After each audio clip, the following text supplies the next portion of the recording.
All right, another day, another day, another day. Another day, and a bunch more to be shared. Who do we got? What do we got? And I got one question. I got one question for the whole world. You know, all these precision guided missiles and all these supersonic weapons, etc. Why is it the people that go to war do not target each other? It kind of pisses you off, doesn't it? It's like, come on. Just throw a missile and bomb the guys that are starting the frickin' war. Done deal. One quick missile. You know what I mean? No, we're going to kill all the people around us instead until we finally come to some kind of agreement, and then we're still going to continue living and thriving with all of their money. Isn't it brutal? Seriously. Seriously. Come on, you guys. You're going to go start a fight? Go fight with the people you started the fight with. Don't use the people. Anyway, there's my little rant. I probably could have worded it better, but you know what I'm talking about. Now, what's his title? This is title. The first email of the day is titled Little Susitna Bigfoot. My name is Michael D. Walker, 47. Now, was from Wasilla and Palmer, Alaska, from 86 to 92. Share my name, no problem. Right on, Michael. Welcome aboard the free, brave, human club. Howdy, Steve. Appreciate your hard work and dealing with the public to share the God's truth. I've always believed in other things from fallen angels, Bigfoot, berries, snowman, Nephilim, lizard people, and dogmen, jackalmen, etc.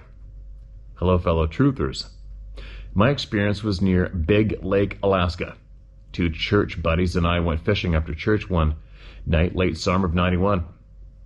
We left Wasilla and drove to this park on the little Susitna River. Pictures included. We arrived late in the evening to get a 2-day limit of salmon around midnight. Upon arrival, we were greeted by fishermen drinking beer and talking mess. So I departed the crowd on the bank and found my way to a quiet spot on a gravel bar alone. Part of the Sioux was running through a low cut and had created an island. I was excited to fish for silvers or reds. My two buddies stayed near the larger waters with the small crowd.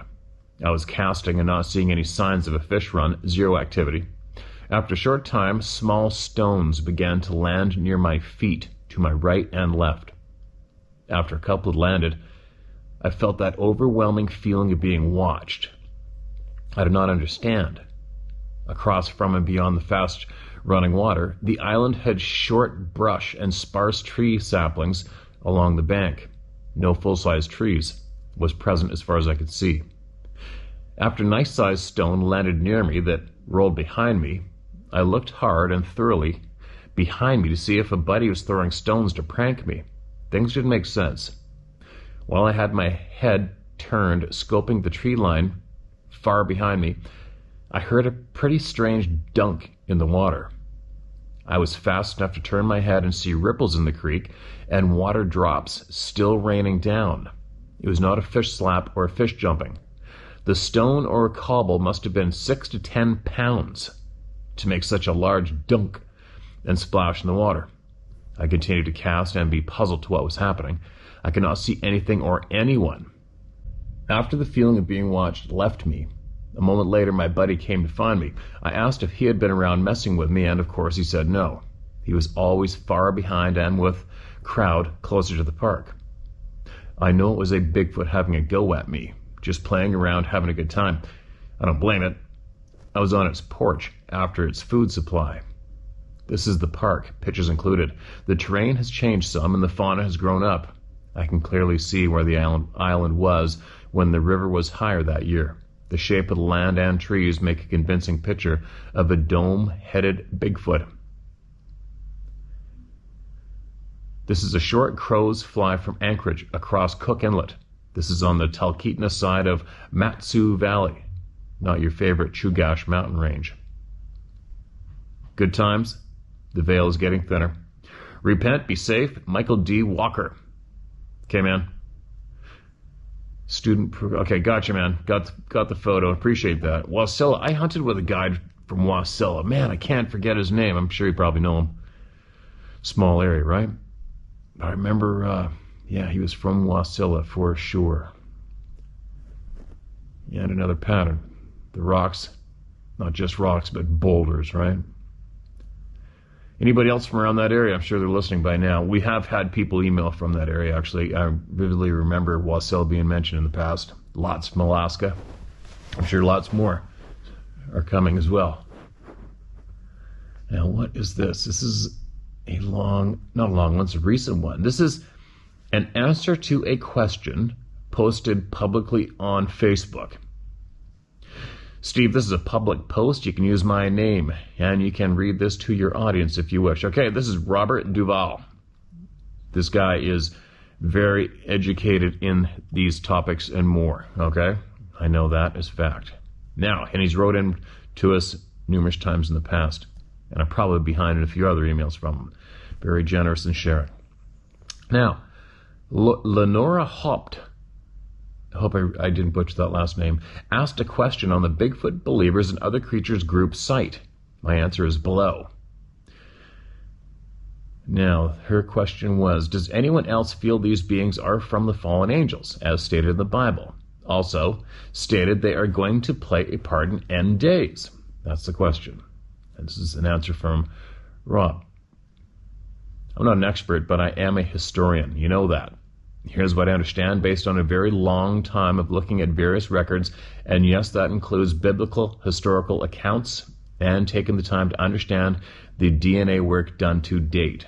And yes, I think this man has around 30 years plus digging deep. I'm not a scientist or a geneticist, but two people I know very well are, and they took the time to bring me up to where I can understand the results and implications. We have a historical record set that includes many different cultural, biblical, and cuneiform accounts from Mesopotamia. The overlap between these various sources is astounding, to say the least, on many matters. But there are two things that stand out regarding Sasquatch. One is the account in the Book of Giants, Dead Sea Scroll, that tells us exactly where the animal hybrids came from, like Goatman, Dogman, and the myriad of other often but not always upright bipedal large animal hybrids. Does Sasquatch fall into that category? The jury is currently out. The other item that buttresses this idea regarding Sasquatch and the other hybrids is the DNA. Both the animal hybrids and Sasquatch, which also could end up in that category, have the same DNA components, a formulaic blend. Formulaic indicates that genetic engineering was definitely involved. That part is fact. It's pretty much indisputable. These hybrids all have human mitochondrial DNA, but the nucleic or nuclear DNA is this bizarre mix of unaccountable single and double-stranded DNA that does not correspond to anything natural or known on this planet, and the addition of the animal of choice. In the case of Dogman, it's domestic dog, not wolf. Domestic dog. And concerning Sasquatch, the DNA specimens from opposite parts of North America had the same identical mitochondrial DNA, which means the same woman was involved in their creation, and her family lived in the Middle East 13 to 15,000 years ago. I want you to understand the implications of that. They came from us. It's not the other way around. They might tell us something else. You need to ask yourself why they would do that, and I'm dead serious here. It is difficult to make the connection to the Nephilim or other giants who once roamed the earth but resulted from unnatural means and what would seem like incompatible sets of DNA. But the fact that these hybrids have survived for over 10,000 years indicates that this DNA formula is well thought out and has long-term viability. We know that. So, what we need to do is get the bones or other samples from a Nephilim or related remains and test them to see what content went over, if any. That is a solid possibility. Given the capacities of the watchers that is documented, it is not difficult to see that those same capabilities are present in Sasquatch. Accounts indicate that Dogman has them as well. So, we begin to see the connections and the genetic realities that also line up with the historical records, and that begins to firm up the whole matter. More testing will result in a firmer set of evidence. At some point, it will become common knowledge. That is my goal, if I'm around that long. None of us are making any of this up. We let the history and the evidence lead the way. This was not predetermined, and then finding evidence to support a hypothesis. That did not happen. For those of you who think that the Bible is a bunch of myths, understand this. The historical accounts in the Bible are often a recounting of events that were already in much older records that seriously predated the creation of the Bible. And at the time these records were created, they had nothing to do with religion. I'm just the messenger here. I'm just the guy who did the work to understand this, and it took me 30 years. I tried many approaches, and in the process, got to understand how our institutions work, how they control history, and how complicit our governments are on these matters. What you get in school and on the news and TV in general is a narrative, and the same applies to the religious institutions of the world, the churches. I can prove that quite easily. It's a no-brainer.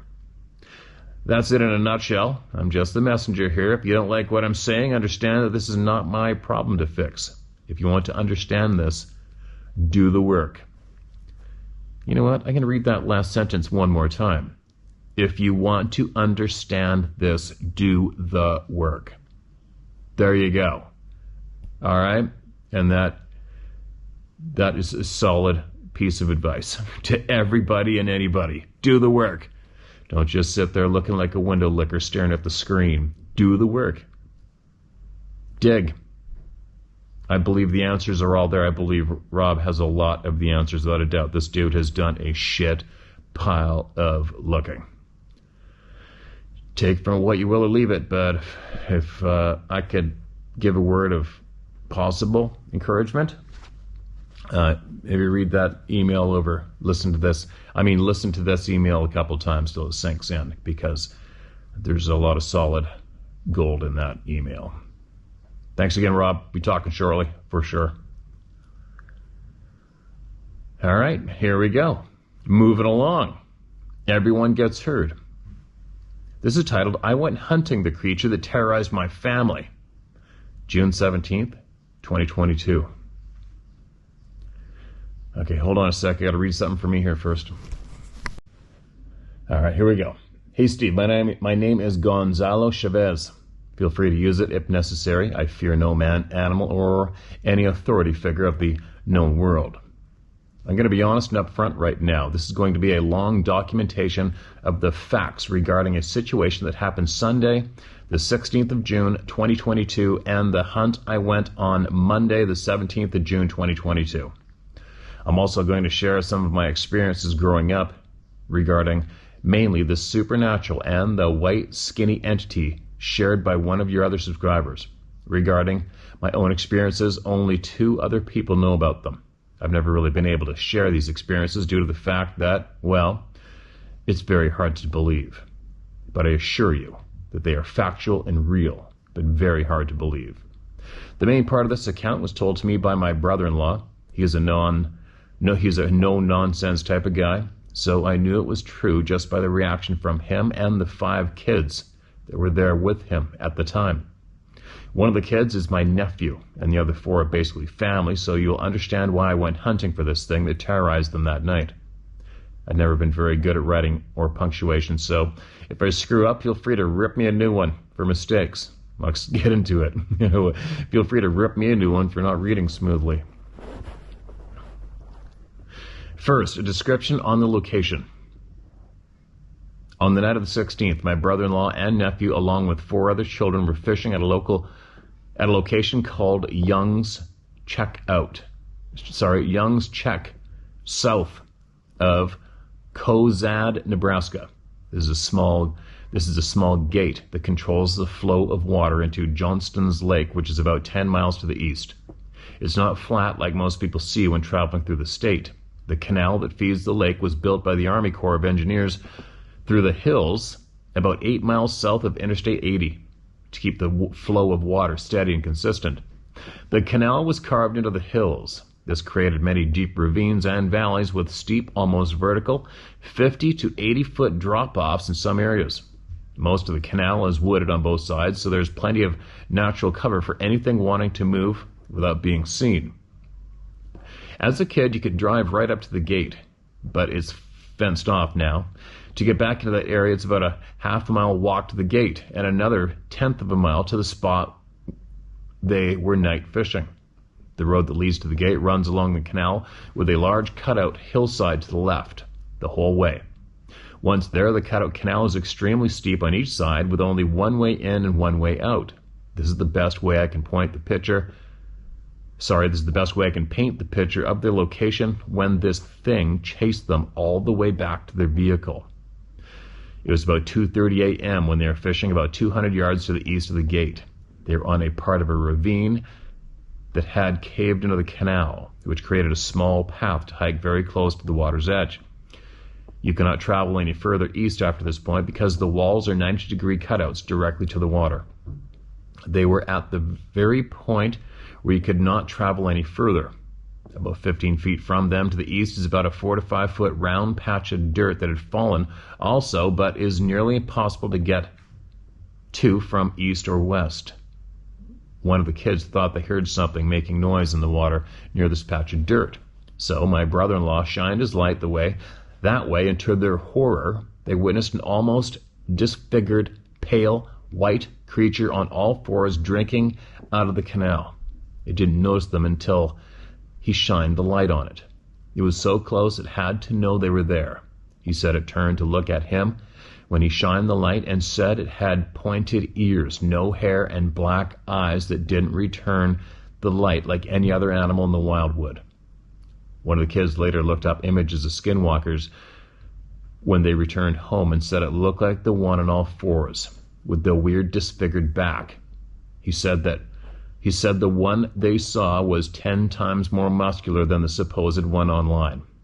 Anyway, back to the account. He, my brother-in-law, turned to the kids and yelled, "Run now!" He then turned back and seen that this creature started coming towards him, and he just dropped everything and ran. That's right, he left everything He didn't have time to pack and begin running. He only ran about 15 feet and looked back to see this thing eating the chicken liver they abandoned, along with a few other items he had no time to grab. He then began to scale the steep drop-off, going up the hill, and was matching their pace as they ran on the road below. They reached the gate, and he told the kids to keep running all the way to the truck and get in and don't stop. He wanted to make some more distance between this thing and the kids. So he stopped and turned to face this thing so the kids would be safe. Just past the gate and to the left is a power pole that is right up against the hill. He said when he turned around, it came barreling down the hill and stopped next to the pole and stood up on two legs. The next day he showed me where the top of the head was next to the pole, almost as if this thing was trying to show him how big it was. The head alone reached about 8 feet. I'm 5'11", and I had to reach on my toes to the metal bracket where he said this thing's head was clearing. It stood there for about 5 seconds, to which my brother-in-law must have felt like an eternity. He was only 10 feet from this thing, looking at it eye to eye. Holy effing shit is what I was thinking when he was telling me. Then it charged him on 2 legs, and he immediately turned around and sprinted down the road to the track. He said this thing was making grunting noises, and its footfalls sounded like it had to have weighed 600 pounds or better. He said it must have turned and scaled the high wall on the south side of the road because as he was running, it was running on top of this small cliff right above him. It went off to the right a bit, out of sight. He and the kids all said that on the small bend before they reached the truck, they heard what sounded like babies crying to their right in the trees. They all piled into the truck, and by this time, 2 of the kids were crying uncontrollably. He started the truck, and when he turned on the lights, this thing was right across the road behind a tree staring right at them. They said its face had changed, and now it looked like it had rags on its face, but still just pale white, with black, unreflecting eyes. He showed me where it was standing with its head clearing the top of the tree. I'm not going to lie, it must have gotten larger. They said they could only see its head and shoulders from behind the tree in that location. I couldn't even reach the top of the tree. They peeled out of there, and it didn't follow them any longer. When they got home, none of the kids could sleep, and one of them sat in the corner holding a cross and a penny, just crying. He wanted to sleep in the closet, keeping the cross and penny in his hands. As he was telling me about this the next day, all I could think was anger. I was going to hunt this thing that terrorized my family.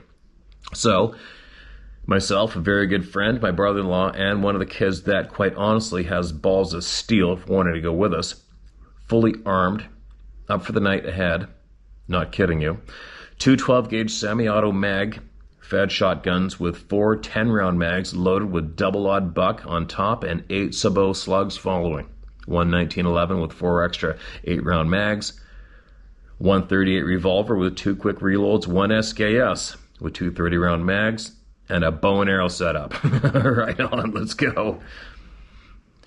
We packed our gear and headed out. My brother-in-law came out around 10 that night after my friend and I and Caden went exploring. We arrived about 1 hour before sundown. We scaled the hills past where they were fishing nearly a mile further east. We found an area we could get down to the water, and something strange happened. I do not hunt. I've never hunted wildlife. I've always been more into target shooting, so I'm not sure if deer act in this way. We followed a game trail that steeply snakes down into the ravine. We didn't notice it at first. The baby deer lying huddled next to a complete 90-degree cutout.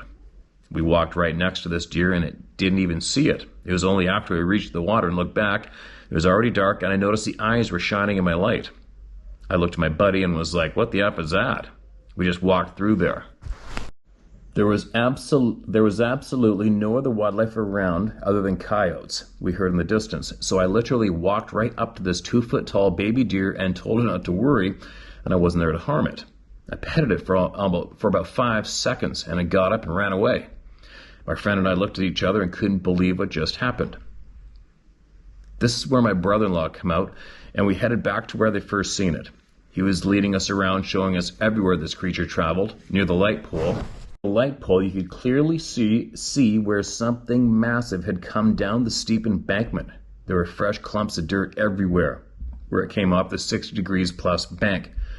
The grass there was clearly disturbed, but couldn't make out any defined prints as the grass is about 2 feet tall there.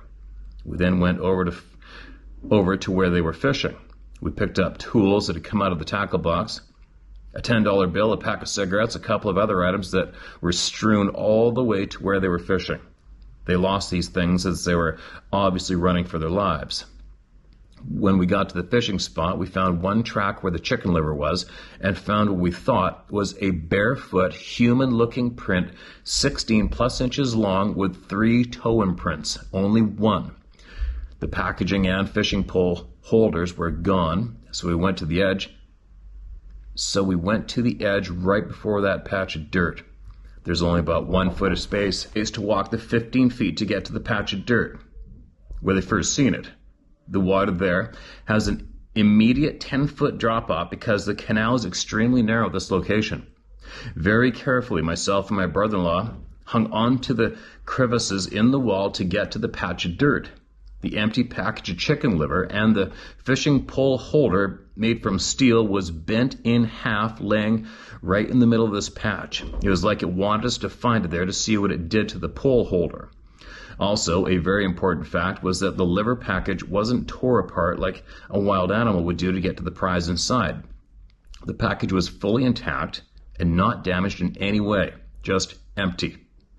We made our way off the patch and followed the path he said it started chasing them on. Near where he had seen it eating the liver, we found weird tracks heading up the steep embankment. They were like 1.5 inch round holes dug into the dirt about 3 to 4 inches deep. They also entered the dirt at about a 20-degree angle and really didn't disturb the ground around them. It was weird. All these tracks were spaced about 4 to 5 feet apart, and whatever it was, either bipedal or extremely large enough that the 60-degree embankment was no match for it. It just didn't make any logical sense how these tracks were made. After this, we put out some more liver we brought with us. We put it next to the pail I mentioned earlier. We put it next to the pole I mentioned earlier and found a good spot by the gate that provided a good bottleneck to make the most of the firepower we had. We would have to travel 20 feet on the road to get to us, so we would have been able to unleash hell on it had it come back. We had a clear vantage point to the liver and the pole and waited there in the dark for about an hour. Nothing happened, but Caden said that he thought he felt something watching us the entire time.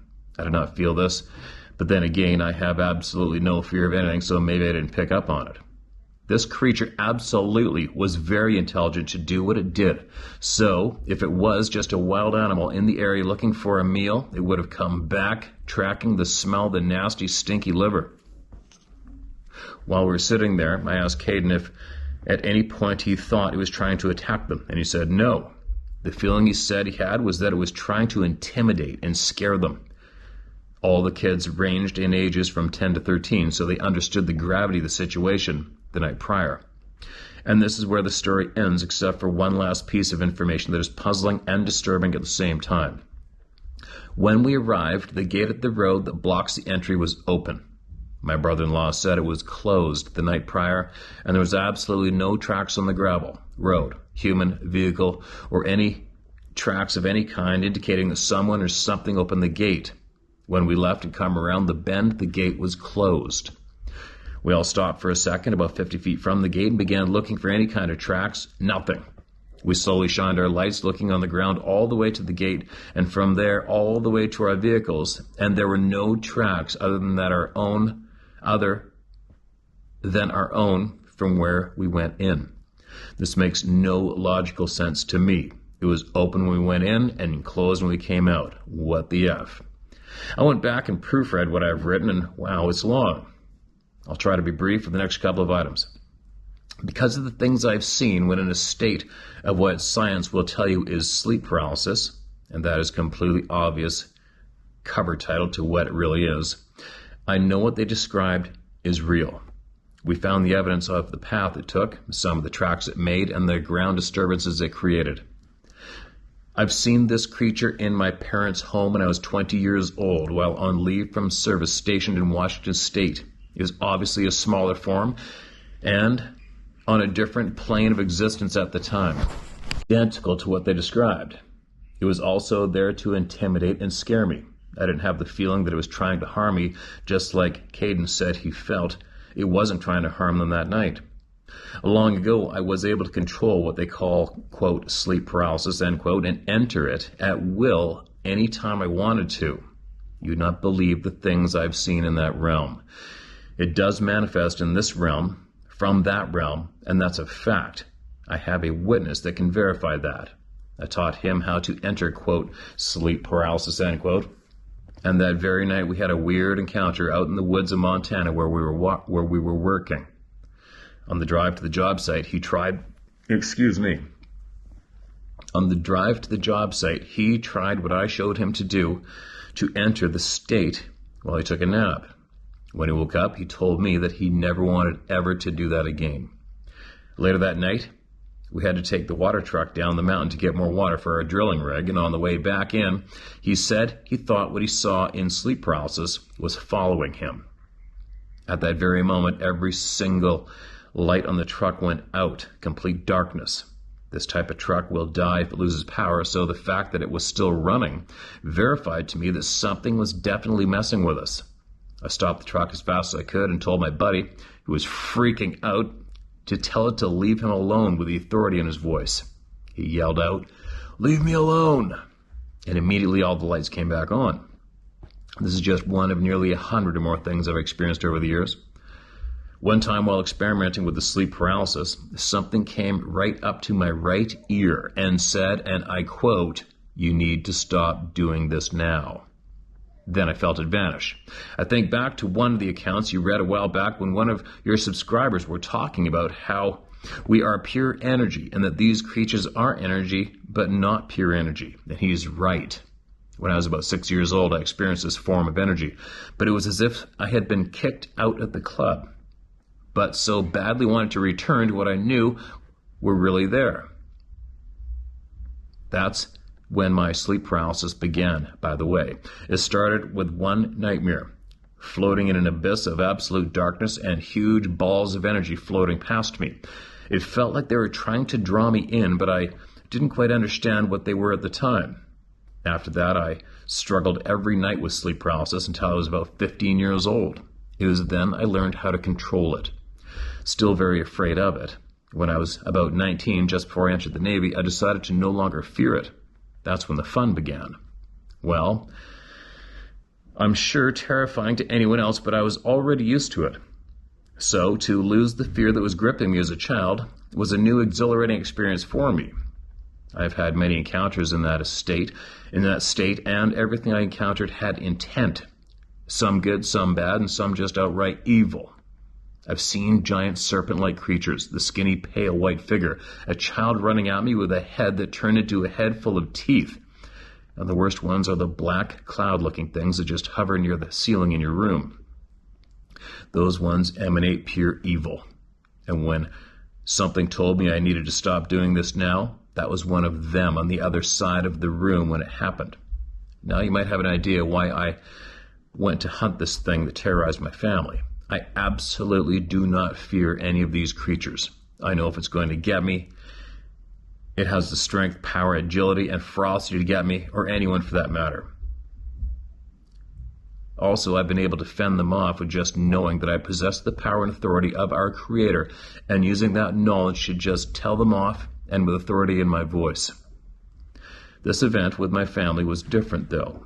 I wanted it to know that I would fight it with everything I had in me, to not mess with the ones I love, and if it wanted to manifest itself in the physical world, then it would also have to accept the fact that I would fight it by physical means and pump as much physical lead into it before it killed me.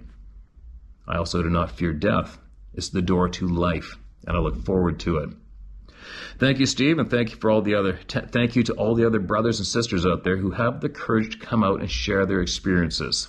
This world that we experience is, I'm guessing, only about 10% of what's really around us at any given moment. We have been lied to since the day we left the womb.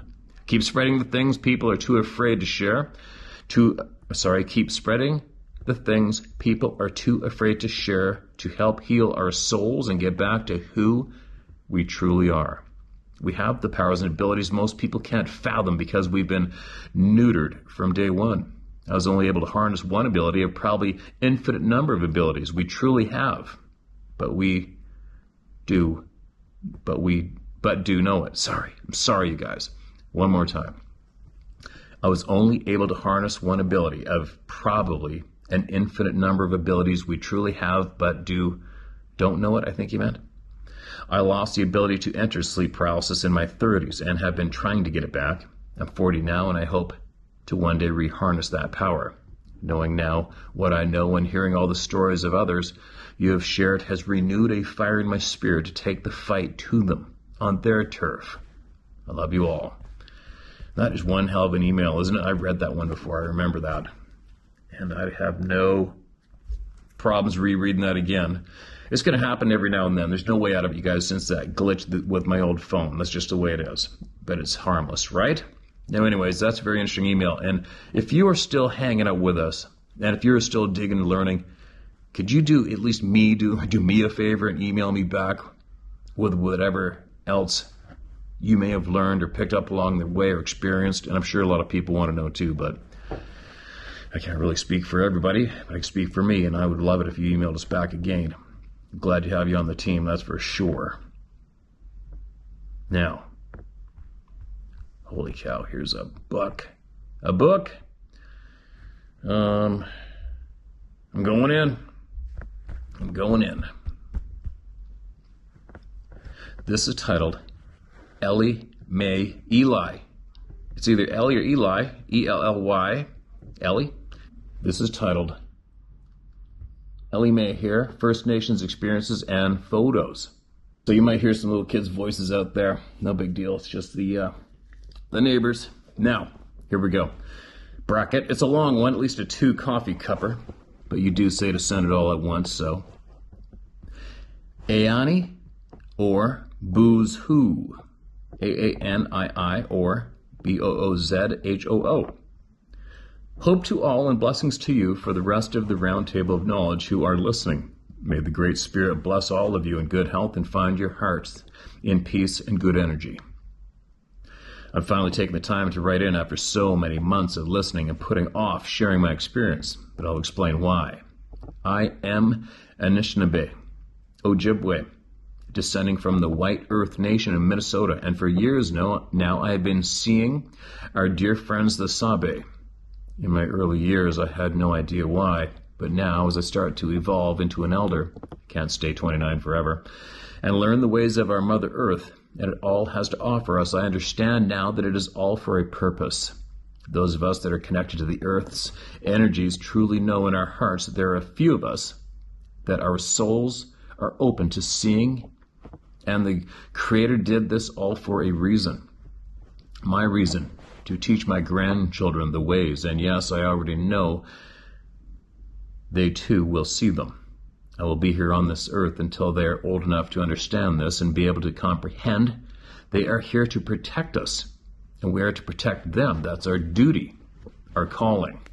Once they are ready, that will be my time to depart from this plane here on earth, and they will teach their kids, and so on. I'm not afraid of death, nor should anyone be. This is truly when our souls really begin to live as we leave this, quote, hell on earth, end quote, and its experiences. More on that, if so desired in the future, for the listeners to understand their journey. Just say the word and I will help you carry the message. My experience began many years ago while driving in northern Minnesota along Highway 11. My youngest son was around 2nd grade, maybe 3rd, and he is in his 3rd year in college now. I looked over to check on him sleeping in the back seat when, as we passed a large side highway with trees cut out back a ways from the ditch area, I had seen a very large Sabe cross the road in 3 steps. The first being from the right shoulder of the road to take the second step into the center line, and finally the third to the left-hand side shoulder, then proceeded to cross the slope of the ditch in one bound and enter the woods. With the distance away, he was, or seemed to be, as it happened so quickly. He had to have been around 12 to 14 feet tall and pitch black in color. I thought to myself, there is no way I just saw what I saw, as I continued to drive in almost a numb type of mode. For days I tried to wrap my head around it, eventually putting it somewhere in the back of my mind until... We lived on the Rainy River between Minnesota and Canada. On the Canadian side down a bit was a dairy farm, so it wasn't uncommon to hear cows mooing or making noise. My sister and her boyfriend came to visit often, and our nights sitting outside by the fire right alongside the river was a nightly routine. One evening I headed inside with my sons as my sister and friend continued to maintain fireside. It was still dark and pleasant out that evening. Still no wind, with an occasional jump of a fish here and there, a sound that was familiar to all of us. And suddenly, with the most haste that was in them, they both came running inside saying something was out there. I asked, "What do you mean, something?" My sister had a look on her face that I had never seen before, yet it was so familiar it seemed in my mind that I have had the same look. Her boyfriend was a guy that I never really trusted in general, so I thought they're goofing around and he's just trying to scare us. But the look my sister had was speaking louder by the minute. That the said across the river was rustling. I think they meant that they said across the river was rustling. Now we live on an inlet with water all around the point, and right at the point was our fire pit. So the cows would have been across the river to the right, and this noise seemed to be to the left, they said. The owners of that cabin were hardly ever there, and this particular weekend it was pretty deserted over there. They said it sounded like a huge hand slapped the water, followed by a grunt or a growl. So as they heard this, they both looked at each other and said, "What the hell was that?" But yet still sat there, considering they were curious to see what else would happen. It happened again, but louder. So now this is about the time, as they were telling me, their voices still shaky, that I said maybe it was a bear, to try to calm my sister down a bit, and she kept saying, "I'm not going back out there." So after the third time it happened and growled, it proceeded to walk into the water like it was about to cross the inlet towards them. That's when they both said, "Nope, we're out of here," and came running aside. And this happened on a Saturday night. Sunday evening, I was out in the backyard when I noticed something black sticking out of the water with black hair, like the back of an animal. Not being able to reach it from the shoreline, I thought, how am I going to get this out of here? Because whatever it is, it's going to get stuck on my shoreline and stink to the high heavens soon. After a few hours of allowing the tide to do its thing, I thought there's no way I can do this alone. So I called the local DNR. I told them, "I think one of the cows from across the Canadian side fell in and drowned and is now sitting along my shoreline, but not close enough where I get to it to try to push it down the river. In my mind, this would be good for the ecosystem to feed off of and for its life to go full cycle into Mother Earth." But the DNR said, we'll send someone out there to check it out. Before too long, here comes a DNR boat downriver, and they're trying all their might to get this thing to turn over, and they were struggling to even move it. So after an hour or so, I needed to use the ladies' room, so I go inside for a bit before going back out to watch from my backyard. As I came back out, the boat was already headed back downriver, and I thought, what in the world? And thought maybe they needed to go back and get a rope or something to drag it out of there. But as I looked over to where this thing was, it was now gone. Then a DNR officer came around to the backyard and said, "Hey, looks like it was a bear, and he must have gotten caught up in the current and couldn't get out. We will dispose of him properly." And that was it. So back then I thought, weird. But then each day it just left my mind and life continued. As I look back on that experience, I think, no way. First off, the current wasn't that swift that time of year. It is possible, yes, of course, but something just didn't add up. And why wouldn't they just wait until I got back outside to say, well, here it is. As they were close enough to my shoreline when they were talking back and forth without raising their voices. I wasn't in there for more than 5 to 8 minutes. I don't know. Call it intuition now, but how could they get a huge soaking wet bear into the boat within minutes? So as time went on, I had a conversation with someone I knew that was familiar with the area, as I didn't live there for more than 4 months or so. And I asked her straight out, do you believe in Bigfoot? And the tone in her voice as she said, why? What do you know, or what have you heard?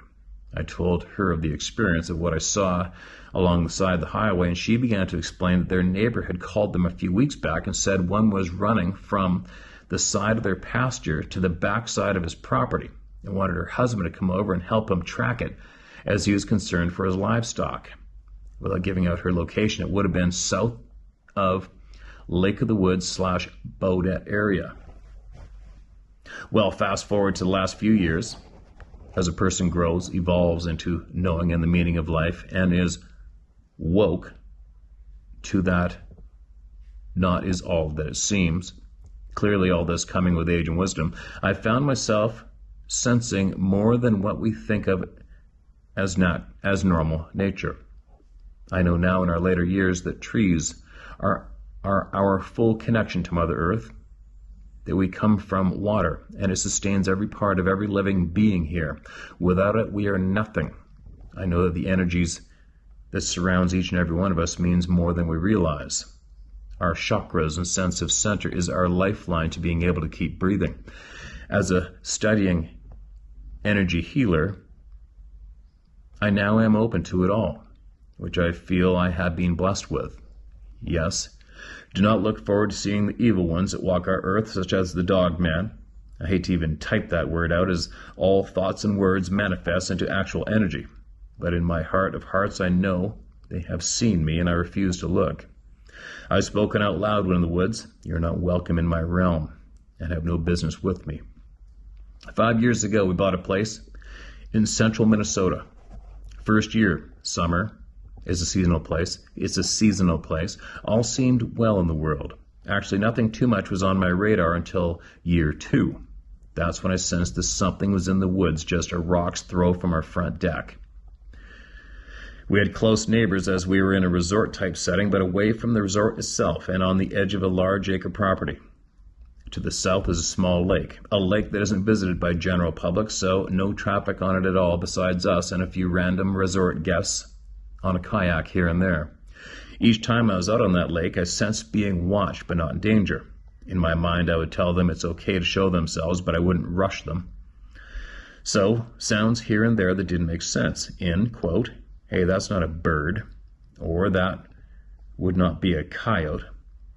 Just down the walking path, I found a strange bedded down area, and the area smelled like a hobo's balls. I don't know what that smells like. Sorry. Now, I don't know exactly what a hobo's balls smell like. I'm just guessing they would be pretty bad. Haha, sorry, had to throw some humor into this now novel. But it seemed to me this is a place one would sleep and find shelter in the deep woods. I couldn't walk much further in as it was getting swampy and thick, so I said a prayer that it would be safe and for it not to harm or scare myself or my family if we ever ran into one another. Oops, hold on a sec, just lost my spot. I hate it when that happens. Year 2, dropping up north. I'm traveling north along Highway 65 when I look over, and one is hunched over a winding river. It wasn't too large, average size if there's one on this subject, lol. And as the shoreline of the river bent, there was water behind it, so it reflected its shape so perfectly.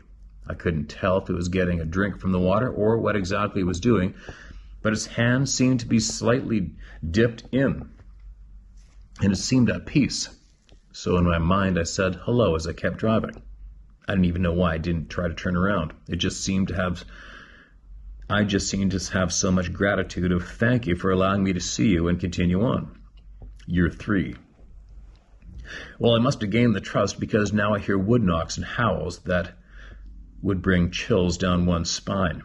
Throughout the season, I mentioned nonchalantly to my fiancée that I think Bigfoot might be nearby, and he just laughed it off. But I had to bring it up as if one day it did come about that he heard something as well. Then we could try to have a rational conversation about it. I always wondered why I was always alone when hearing these sounds, so I would gift on a specific rock that was just inside the tree line to let them know that I was here in peace and that we can coexist here. Winter 2020. And I was driving back to our home near the Twin Cities from up north. But I was going to be driving through our Lake Place area, and I had a strong urge to stop. We didn't plow into the area in the winter time, so I had to just pull over alongside the road to get out. It was dead of winter, not super cold, but enough that I couldn't stand out there no more than 10 minutes. So I let my dog out to stretch his legs, and I said towards the woods, "Hello, I hope that you are doing well and staying warm, if that's even a thing for you to have to deal with. I'll be back this spring. Stay safe." Just as I had gotten this last syllable out, Just as I had gotten the last syllable out, a huge tree cracked.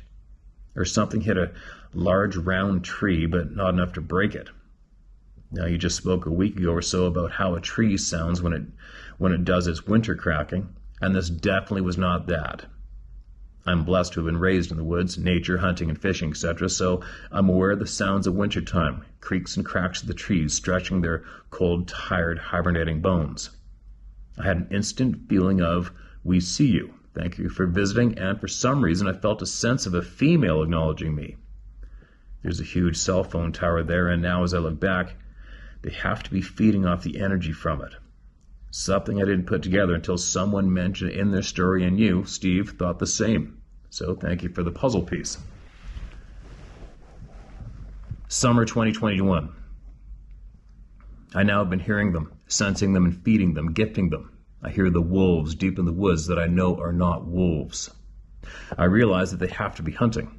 I find another tree structure closer to our place. I sage the area, and each time I return on the weekends, I say hello as I enter the property and tell them, see you soon when I leave.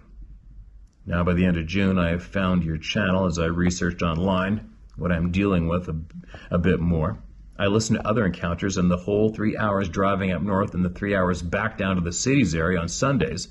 And I hate when I get south of the McGregor area and it's a complete dead zone for cell service, and I cannot listen to the round table of knowledge to absorb this much information as I can and put puzzle pieces together until I hit the city of Moose Lake.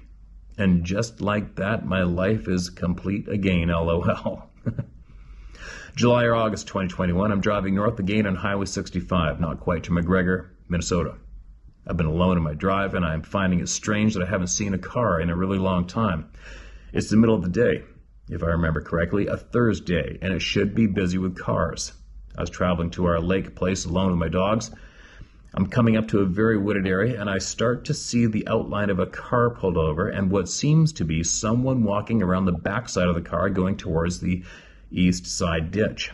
So I begin to slow down, and as I get closer, I see it is a maroon Subaru Outback type of car that is pulled over alongside the shoulder. The man who is walking around the car is a small, blonde-haired man and seems to be looking toward the east ditch area.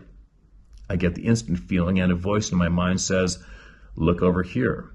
So I look to the left of me, and as I'm slowing, going by this car in the other lane, and there I see an older Sabe, hunched over, walking slowly across the brush field. His hair is black. It was coarse and worn-looking. And I knew instantly that was my Sabe from years ago that I saw crossing the road so swiftly. I don't know why, Steve, but this was him. He told me that would be the last time I saw him. I felt sad. I felt he was hurt and was going to be crossing over, dying. Right now, as I type this, the tears are falling. He is one of the good ones, an elder.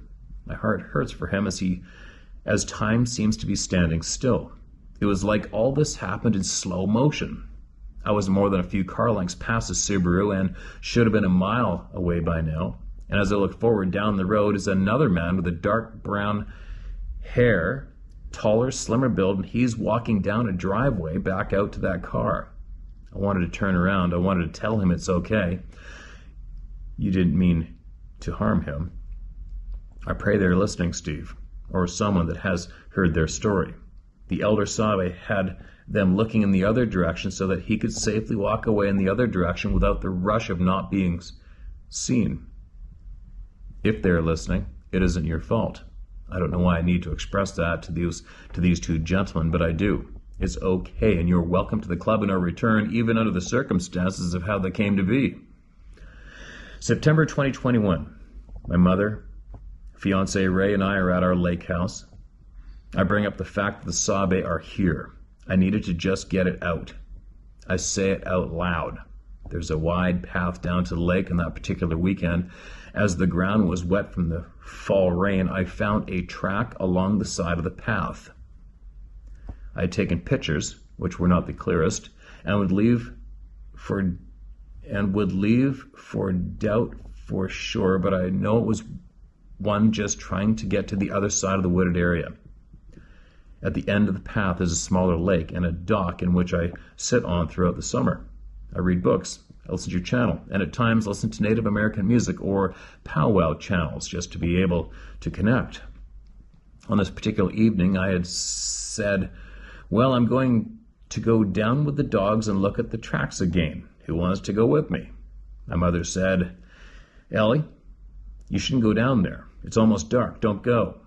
And in true fashion, I said, nope, I'm going, come with or not. Neither came. I still wanted to get some kind of proof for them as I descended down to the lake. I hit record on my phone's video option, except right when I did, it didn't work. The screen went blank, and a large guttural growl happened, like so deep and so unhuman or animal-like that it stopped me in my tracks. My dogs were no more than 10 to 15 feet away, so they would have heard it, and they just continued on down the path, and it seemed in no time they were already on the dock sniffing around. The fact that they didn't hear this was amazing to me, so I then knew it was the mind speak. So I said out loud, look here, I know you exist. I don't want any harm. I don't mean any harm to you, and we have to live here together. I protect you, you protect me, got it? You don't harm my dogs or my family, and we will just be fine. Instantly, I felt like I could walk again and kept walking towards the dogs. Getting onto the dock, my heart was racing because it was the closest that I had been to one. It seemed like that thing was right there next to me, 7 to 8 feet at the most when it growled. The gurgle at the end was what got me. How could anything do that? And with such force that it vibrated my insides. So there I sit at the end of this path on the dock, and I have to walk past that area to get back to the house. I thought, great. Either that thing's going to be sitting there waiting, or I'm going to die from the mosquitoes eating me alive. Which is it going to be, LOL. Well, after a deep breath, I thought, I have to go. I have to show him that I'm not going anywhere and he needs to respect me. So that's what I did. I marched right up that path to the house, all while secretly shitting bricks, haha. Got into the house and told my mom and Ray what happened, and of course they were reluctant, as where is my proof. But I was proud that I said it out loud, and now I felt the worst part was over, or so I thought. Summer 2022. I know they are coming and going, and the sounds of the woods is just another sound, so to speak. Sorry, the sounds in the woods is just another sound, so to speak. I let them know I'm there when my family is visiting, and not to scare them, all while all summer I'm teaching myself to evolve more and more and to be open to their energies. I start taking an energy healing course that will allow me to teach others how to manage their own energies and to clear away the cobwebs, so to speak, in order to have clear chakras and to be able to heal their own bodies. So a lot is happening. We have new resort owners as of the year prior, and they do not take care of the property/land. Dump garbage and appliances back in the woods, and I keep getting told in my mind they do not like this. I'm sad for our Sabe friends, as this is their home that is being disrespected. I'm doing what I can to help, to protect. One afternoon, I'm sitting out on the dock listening to relaxing flute music, some powwow songs, and a variety of things when all of a sudden I get the sense of being watched, but not from the Sabe, from something else. I feel protected, like I don't need to worry, but also they give me the sense I will need to be on my toes. I can feel the energy change. The wind changes and ripples on the water seem to be a warning versus healing energy. I hit record on my phone. There are some whistles that I did not recognize. They're behind me. As I scan the woods, I hear them again. Then it hits. Complete silence, which seemed like it wasn't a good silence. Then back to normal. What at the time seemed nothing, more than 10-15 seconds on my phone when I play it back, it was minutes. But I keep recording. I don't see anything out of the ordinary, but still get a sense that I should probably not be there. Almost a nudge of sorts. I get back to the house, start taking care of the dogs, and don't seem too worried about what all just happened. And later I look at my phone, and lo and behold, there he is, a new Sabe. And this one does not feel familiar to me, but also does not seem harmful, just reluctant of me, which I do not blame him. He was sent, I believe, to just be there. And when you look at the pictures, marked Lil Green something, you will understand. This creature was watching me for 3 to 4 minutes. Was it attracted to the music I was playing, or was it just interested in me? I don't know. I go back and forth. So when I said earlier I don't care for the evil things in the woods, I meant it. I don't think of this as evil, just that it didn't have sympathy for humans. I feel the Sabe protected me that day just by being there. It could have been coincidence that the Sabe shows up and this thing all within the same 10 minutes. You let me know if you or anyone else has seen this little creature. He was approximately 4 to 4.5 feet tall by my predictions, but geez, what the hell do I know? This one's new to me. I've attached the tree structure that was new this area across our little lake. It hasn't been there in the past years, and I respect to just leave it alone. In fact, it would take a lot to get to it and actually walk into the marshy area to stand next to it. It would tower over me. But this is where the Sabe came from. You'll see him to the right. Now, this has really weighed on my mind of whether or not to show these photos to you in the club in a return. Part of me says no, as it's disrespectful to the Sabe, but then, in another sense, I get the feeling that since it has been so long now, that it's okay, because he and the others are no longer here. No longer there. They, the good ones, have moved along and will return to our new home come springtime. I've given them permission to rest in a certain wooded area. That location I cannot give up, but I know they will be protected there. So I give full permission to show the small creature for sure, as there has to be someone out there who has seen something similar. I cannot be the only one. And the last picture is the tree that it was in, and you can clearly see it wasn't a trick of the light. And the Sabe, I'll leave it up to you, Steve, however you feel about it. I know you're not a big fan of photos, but there he was that day. I did the best to screenshot and do the still shots. I've held on to the photo for such a long time and have only shown a select few. Hopefully the evil humans who lurk here can respect the fact that they will never win against them, and it's now time to become part of the solution of allowing them to just be. So, the fact that I have been chosen is a blessing and a curse. Seeing the other creature was not fun. The following weekend, as we were driving back to the city's area, I looked over on what seemed to be a four-wheel path or walking path near Longville, Minnesota. And there was a skinwalker in the plain of day. Daytime. Freaking daytime, Steve. And why did I have to see that creepy-ass thing? It crawled like a lizard on all fours, so to speak, just inches from the ground. I instantly said a prayer, said you're not allowed in my realm. I pray I never see another one of those again, or a dog man. Nope, not okay. I was speaking with my friend Wade, and he suggested I see a shaman or a medicine elder to really cleanse my energies. So that's my plan to do before Christmas. If you'd like, I will share the knowledge I gather from that. I know this has been a book, but there it all is. All of it. and I feel like I can help someone along the way, especially the two men along the highway in the maroon car. I hope they're listening. I still go into the woods. I still love nature. I still believe in God and his plans for me. I pray to our fellow citizens on both sides of the Canadian border and all those in the Club of No Return.